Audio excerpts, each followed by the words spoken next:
دوستو ہمارے چینل نعت عابد نیموی کو لائک اور سبسکرائب کر کے ہماری حوصلہ افزائی فرمائیں۔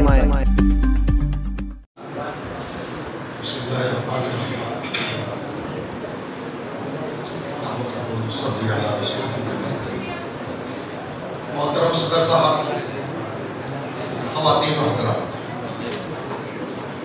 اور اردو سیمینار کی یہ مجلس چل رہی ہے، اس سے بھی کہا گیا کہ اردو کے بارے میں اپنے خیالات کا اظہار کیا جائے۔ جہاں تک زبان کا تعلق ہے، سب لوگ جانتے ہیں ساری دنیا میں زبانیں بولی جاتی ہیں، طرح طرح کی زبانیں بولی جاتی ہیں۔ اس ہندوستان اس وسیع و عریض ملک میں ایک سروے کے مطابق تقریباً 427 زبانیں بولی جاتی ہیں، اور ان زبانوں میں ایک اردو زبان بھی ہے جو ہندوستان کے پورے خطے کی زبان ہے۔ نہ صرف ہندوستان بلکہ ہندوستان سے باہر بھی یہ زبان بولی جاتی ہے، اور اب تو اقوام متحدہ کی بھی یہ زبان ہو چکی ہے۔ یہ خوبصورت، دلکش، شیریں زبان ہے جس کی بنیاد ہی محبت، الفت، وفا اور آپس کی بھائی چارگی اور مل جل کر رہنے سے شروع ہو۔ مختلف قسم کے لوگ ہندوستان میں آئے، ان لوگوں نے مل کر کے ایک زبان کی بنیاد ڈالی۔ مختلف زبانوں کے لوگ تھے، یہ زبان کہیں باہر سے نہیں آئی، بلکہ یہی مختلف زبانوں کے لوگوں نے مل کر کے آپس میں افہام و تفہیم پیدا کرنا چاہا، تو یہ خوبصورت زبان تیار ہو گئی جسے ہم لوگ اردو کہتے ہیں۔ پیدائش کے بارے میں کچھ لوگ کہتے ہیں دکن میں پیدا ہوئی، کچھ کہتے ہیں پنجاب میں پیدا ہوئی، کچھ کہتے ہیں دہلی میں پیدا ہوئی، کچھ لوگ کہتے ہیں سندھ سے آئی۔ بہرحال یہ ہندوستان کی سرزمین میں پیدا ہوئی۔ جنگ اور تہذیب کی علامت ہے یہ۔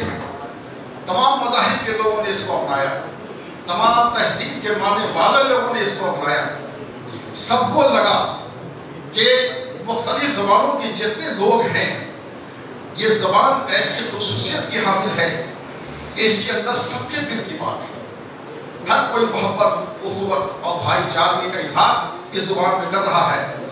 ایسا لوگوں نے محسوس کیا۔ یہ بالکل آہستہ روی سے یہ زبان پڑھی، اس کی بیج ڈالی گئی، اس میں گوبر پھوڑا، تنا بنا، پتیاں بنی، اور ایک سایہ کے خوبصورت پھول اس پہ کھلے اور پھل بھی تیار ہوا، اور یہ ساری دنیا میں عظمت کی نگاہ سے یہ زبان دیکھی جاتی ہے۔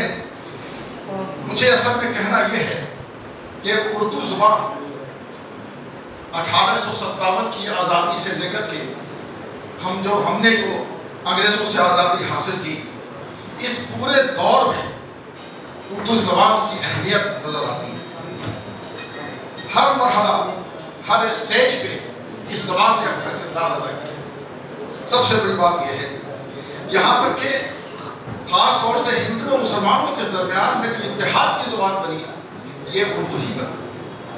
چنانچہ میں ایک تاریخی واقعہ آپ حضرات کو یاد دلانا چاہتا ہوں۔ تکلیف ہے، پریشانی ہے، اردو پریشان ہو رہی ہے، بیمار ہو رہی ہے، یہ پست ہو رہی ہے، یہ گر رہی ہے، کھڑی کی جاتی ہے، کھڑی ہو جاتی ہے، چلتی ہے، لگتا ہے پھر بالکل۔ کچھ ایسی صورتحال سے ہمارے ملک میں یہ زبان گزار ہے۔ 1938 عیسوی میں جب آزادی کی جنگ کی شروعات تھی، تو ایک معاہدہ ہوا تھا کانگریس پارٹی اور انجمن ترقی اردو کے درمیان 1938 عیسوی میں، کہ آزادی کے بعد ایک جو زبان ہندوستان کی ہوگی وہ ہندی اور اردو کے ساتھ ایک زبان مانی جائے گی، اور دونوں رسم الخط کے ساتھ یہ زندہ رہے گی۔ گاندھی جی نے اس زبان کو ہندوستانی زبان کہا۔ ایک ہندوستانی زبان کی آواز ابھری تھی، گرچہ اس کے نام تو بہت سے ہوئے، کبھی گجنی کہی گئی، کبھی ہندوی کہی گئی، کبھی دکنی کہی گئی، کبھی ریختہ کہی گئی۔ پیار سے، دلار سے لوگوں نے مختلف لہج میں اپنا اپنا نام دیا، اور کبھی اردو معلیٰ کہی گئی۔ آج اردو پہ اتفاق ہے، ساری دنیا میں اتفاق ہے تو گاندھی جی نے بھی اس پر دستخط کیا.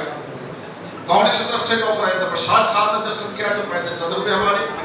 انجمن ترجیح اردو کی تعریف سے بابا اردو نے دستخط کیا اور گاندھی جی نے اس پر دستخط کیا. لیکن ان تمام وفا کے وعدوں کے باوجود 1950 عیسوی میں یہ وعدہ ایفا نہ ہو سکا اور اس کو 8ویں شیڈول میں ڈال دیا گیا اردو کو. اور جو اردو زبان جو اپنی یوں سمجھیے کہ جس نے بہت بڑا رول پلے کیا تھا آزادی میں اور ایک تہذیب کی علامت گنگا جمنی تہذیب کی علامت ہے، یہ ختم کر دی گئی، یہ نہیں آ سکی. تو اب قومی زبان دوسری ہندی ہو گئی، رسم الخط بھی رہ گیا. تو ایک جھٹکا سا لگا ہے، ایک زخم سا ہے. دعا کریں کہ یہ زخم منتقل ہو جائے. ہم سب لوگ مل کر کے اس گنگا جمنی تہذیب کو آگے بڑھائیں، اس زخم کو دور کریں. اتفاق، محبت، ایک دوسرے سے بھائی چارگی یہ ہمارے درمیان قائم ہو جائے. یہ سب سے بڑا کام ہے جو ہم کو کرنا ہے. کہا جا رہا ہے حمیدی پروفیسر حمیدی صاحب نے جو بات ابھی رکھی کہ تفریق کر دیا گیا آگے آ کر کے کچھ تو چاہیے الگ کرنے کے لیے، تو یہ صرف مسلمانوں کی بات یہ بات کہی گئی. تو میں آپ کو زیادہ پریشان نہیں کروں گا. کچھ نام ضرور بولے جاتے ہیں، حقیقت یہ ہے کہ یہ تو سارے ہندوستانیوں کی زبان، تمام لوگوں نے اس میں اشعار کہے. رہا غیر وسیم حضرات ہمارے جو بھائی ہیں ان کی تو ایسی لمبی فہرست ہے کہ فہرست صفحہ کا صفحہ لکھا جا سکتا ہے. میں آپ کی اجازت سے چند نام گنا لینا چاہتا ہوں تاکہ یہ نہ سمجھ میں آئے کہ 2-4 نام جو بولے جاتے ہیں یہی لوگ ہندی کے ہیں. میں غیر مسلم شعراء و ادباء کا کچھ نام گنا رہا ہوں. اگر آپ لوگ کو ناگوار ہو تو روک لیجیے گا، کوئی حج بات نہیں ہے. چند نام میں دے رہا ہوں.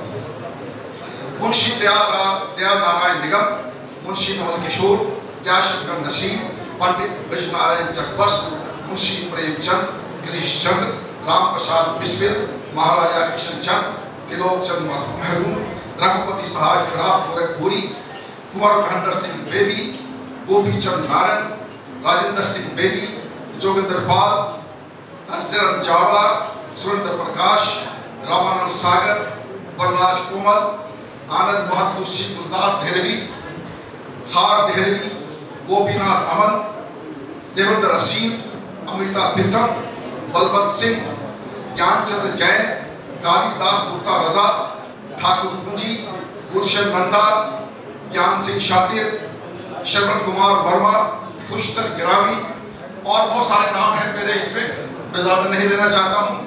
آخر میں کہتا ہوں چند پرکاش بجنوری اور کرشن بہاری دودھ. ایسے بہت سارے نام ہیں، سینکڑوں نام ہیں، ہزاروں نام ہیں جنہوں نے اردو کی خدمت کی ہے. اس لیے یہ تو ہندوستانیوں کی زبان رہی ہے بلا تفریق مذہب و ملت، یہ ہندوستانیوں کی زبان رہی ہے. اور جو کچھ سانحہ اردو کے ساتھ گزرا ہے اس کا نوحہ بھی لکھا ہے اتفاق سے. غیر مسلم شعراء نے اچھا خاصا لکھا ہے اور آج کی جدید لہجے میں بھی لکھا. کمال کی بات تو یہ ہے اور یہ بھی کم دلچسپی کی بات نہیں ہے کہ اردو کا پہلا اخبار جامع جہاں نما، یہ اردو کا پہلا اخبار تھا جو ہندوستان میں شائع ہوا 27 مارچ 1822 عیسوی کو کولکتہ سے شائع ہوا اور اس کے ایڈیٹر تھے حاجی تخت. یہ بھی غیر مسلم تھے جنہوں نے سب سے پہلا اردو کا اخبار شائع. تو یہ جو بات کہی جاتی ہے کہ صرف مسلمانوں کی زبان ہے، یہ تو عجیب و غریب بات ہے. میں آخر میں کرشن بہاری دور کا نام میں نے لیا تو 4 اشعار کرشن بہاری دور کے اسی عنوان پہ پیش کر رہا ہوں کہ اردو کیا چیز، ایک وجود، زندہ وجود، اور اس کے ساتھ کیا معاملہ ہوتا ہے. یہ زیادہ الفاظ میں بیان کرنے کی ضرورت نہیں ہے. 2-3 شعر ہے بالکل بات سمجھ میں آ جائے گی. نور صاحب فرماتے ہیں زندگی سے بڑی سزا ہی نہیں، زندگی سے بڑی سزا ہی نہیں، اور جرم کیا ہے پتہ ہی نہیں. اور ان کا اگلا شعر دیکھیے، زندگی سے بڑی سزا ہی نہیں اور جرم کیا ہے پتہ ہی نہیں. فرماتے ہیں اردو کی تقسیم بھی کی جا رہی ہے.